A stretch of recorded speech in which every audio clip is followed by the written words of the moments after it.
ایک اللہ والے سے جملہ سنا تھا، اس کے بعد سے جملہ جب بھی ذہن میں آتا ہے تو رونگٹے کھڑے ہو جاتے ہیں۔ وہ اللہ والے ایک مرتبہ یوں فرما رہے تھے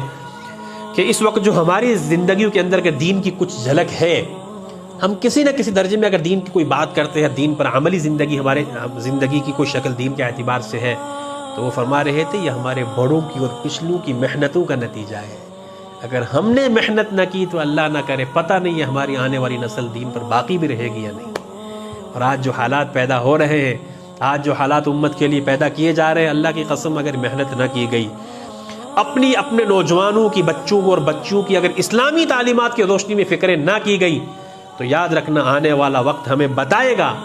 ہم اپنی آنکھوں سے دیکھیں گے، اللہ کرے کہ ہم میں سے کوئی نہ دیکھے، لیکن حالات ایسے پیدا ہو جائیں گے، ہم دیکھیں گے کہ ہمارے نوجوان بچے اور بچیاں کھلم کھلا علی الاعلان دین اسلام کو چیلنج کریں گے، کھلم کھلا اللہ اور اس کے رسول کی مخالفت کریں گے، اور تم ایک لفظ بھی زبان سے کہنے کے قابل نہ رہو گے۔ ایسے حالات پیدا کیے جائیں گے اس امت کے لیے۔ اس سے پہلے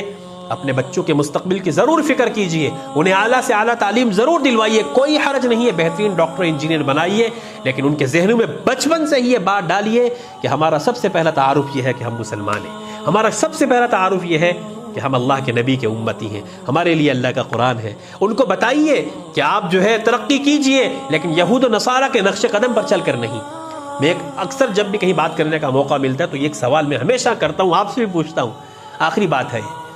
یہ سوال ہمیشہ پوچھتا ہوں، آپ سے بھی پوچھتا ہوں میں، کہ آج ہماری نوجوان نسل جو ہے یہود و نصارہ کے جو ان کی زندگی کو، ان کی سوچ کو اپنانے کے چکر میں ہے، صبح سے شام تک کی زندگی بس اس کی طرح فیشن، اس کی طرح کے کپڑے، اس کی طرح کے بال۔ کبھی اس پر غور کیا آج تک ایک بھی کوئی مثال دے سکتا ہے کسی یہودی یا کسی عیسائی نے یا کسی ہنود نے ہمارے کلچر کو فالو کیا ہے؟ ایک بھی مثال کوئی دے سکے زندگی کے اندر ہو ہی نہیں سکتا۔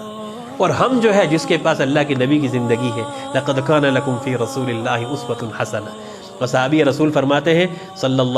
میں نے اللہ کے نبی علیہ السلام کو نہ اس سے اللہ کے نبی سے پہلے کسی کو اتنا خوبصورت دیکھا، نہ اللہ کے نبی کے بعد کسی کو خوبصورت دیکھا۔ اللہ کے نبی علیہ السلام دنیا کی سب سے حسین ترین آدمی تھے۔ تو جس قوم کا، جس امت کا نبی اتنا حسین ہو، وہ اپنے نبی کے طریقے کو چھوڑ کر کے دوسرے کے طریقے کو اپنائے اور اس پر فخر کرے، تو پھر سوچئے کہ معاملہ کہاں تک پہنچ چکا ہے۔ اگر وہ ہمارے کلچر کو اپنانے میں فخر محسوس نہیں کرتے بلکہ اپناتے ہی نہیں ہے، تو پھر ہم ایمان والے ہو کر کے، نبی کے امتی ہو کر کے ان کے کلچر کو کیوں اپناتے ہیں؟ ذرا کبھی لمحے میں گھر بیٹھ کر کے ان باتوں کو سوچئے گا۔